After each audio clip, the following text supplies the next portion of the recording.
Hello, everyone, and welcome. Well, it's been far too long, hasn't it? Far too long. We need to hear from Brother Anancy. I certainly have missed him, and I know you have. So, I'm going to visit Brother Anancy. Let's see what he's up to this week, all right? My story for you this week is called Anancy and Mongoose. So, are you sitting comfortably? Then I'll begin. Once upon a time, unemployment hurt the people of the country terribly, and a long drought made farmers poorer and poorer.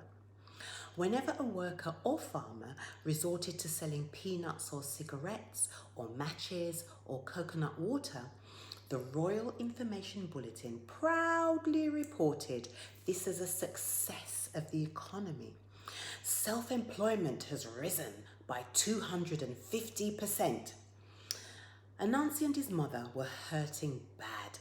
They did not have any work. They didn't own a farm. They didn't have any cows, pigs, or goats they could sell. As a result, they were very hungry. One morning, Anansi's good friend, Brother Mongoose, came running to Anansi's yard and yelled, "Hurry up, Anansi, hurry up! Me got information say one farmer in the next district will give a day's work for two smaddies. Hurry up, man, come on, before smaddy else hear about it and tell him friend them. You can imagine how much smaddies going standing at the line? Come on, come on."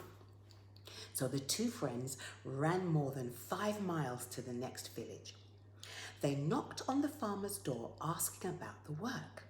The farmer was delighted and said they could start work right away.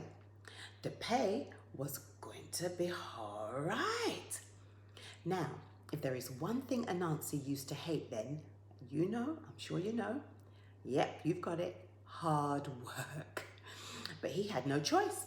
His belly was rumbling and one could see his ribs. The whole day, Anansi and Brother Mongoose weeded and bushed a big piece of land. It was a very hot day. As a result, they were covered with sweat. But at sunset, the two of them had done a wonderful job. The farmer inspected his land and was full of praise for them. "As you'll know," he said, "a lot of farmers them take advantage of the unemployment and use it to abuse the working people bad. Them pay them cents and not dollars. But me respect any hard-working smaddy, and it no matter what kind of work him do. Anyway, causing the two of uno did work hard and reliable, and causing tomorrow is a holiday, me go and give uno the agreed pay and a good bonus."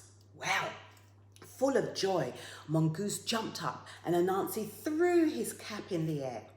The farmer gave them their money and led them to his barn where he used to store corn. He opened the door and waved his hand for them to follow him. The barn had only one window and that was nearly under the roof. On the floor of the barn, Anansi and his friend could see 2 ropes lying down. They led through the window to the back of the barn and out into the yard. One rope was very thin and fine, the other one was heavy and thick. "Gentlemen," said the farmer, "me tidy present them to these ropes. Pick your choice." Anansi, as always, understood faster, and thus he jumped to the big rope and grabbed it. So Brother Mongoose had to take the thin rope. But imagine their surprise when the two of them, ropes in their hands, climbed upon a table under the window and peeped into the backyard. The farmer had tied the thin rope to a fat ox and the chicken was tied to the thick rope. Anansi was vexed. He was vexed indeed. He was so vexed he nearly fainted. But he managed to put on a good face. He expressed his thanks to the farmer and left the barn. His friend stammered his thanks to the generous employer and followed his friend. In the backyard, they grabbed for their ropes and started to lead their animals to their respective yards.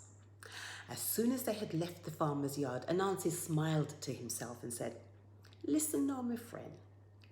It a get dark. I mean, I want nothing bad to happen to you and your ox. So spend the night in a fimmy yard, and tomorrow morning you can reach for your yard safe.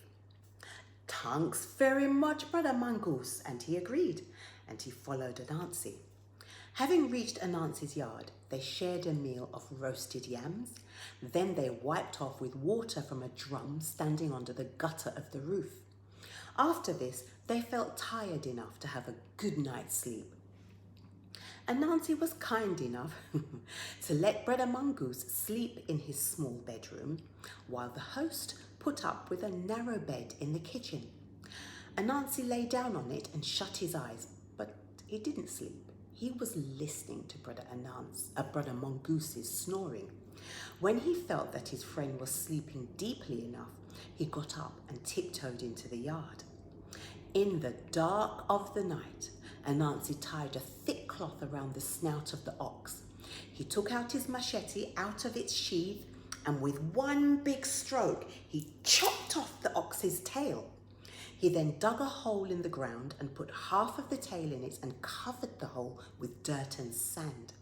Having done this, he led the ox to a small piece of woodland and tied it to a tree. The poor ox couldn't even move because its snout was muzzled. Anansi then tiptoed back to the house, to his bed in the kitchen, and went to sleep. The next morning, Anansi boiled a big bowl of turned cornmeal for breakfast. After that, he entered his bedroom to wake Brother Mongoose, who was very grateful. "You really is a good friend, Anansi," he stammered. They ate their breakfast, and while Brother Mongoose washed the dishes, Anansi stood at the door of his house. He yawned, he stretched, and peeked into his yard. "But what is this, Anansi?" he exclaimed. "Come, Brother Mongoose, come fast. Why? No, me know why me did a wake up in the middle of the night. Me did feel a earthquake, Brother Mongoose. And imagine, look on your fox gone. Him disappearing at the ground. Me only see him tail a stick out of the ground." Fast like lightning, Brother Mongoose ran into the yard and pulled the oxtail with all his force, and then he dropped backwards with the tail in his hands. Anansi started to cry and he sobbed, "Me poor brethren, poor Brother Mongoose, you did work so hard and you really deserved the ox. And now what happened? Your ox lost. You lost the ox." Brother Mongoose started to cry with disappointment. He cried and cursed, and he swore that he'd never eat oxtail again and that he would never again enjoy eating beef. Anansi pretended to feel sorry for him and said, "Me can't stand to see other people suffer. You know something, Brother Mongoose? You take for me chicken and me take for your oxtail." Well, no, Brother Mongoose stopped crying and smiled, deeply moved. He told Anansi, "Thanks, Anansi. Dat me call friendship. You's a really fine brethren. But me can't accept your offer." Anansi didn't stop until Brother Mongoose agreed to accept his offer.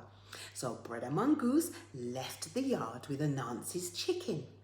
From that day, mongooses like chicken meat. From that day, they sneak into chicken coops to kill and eat chickens and roosters.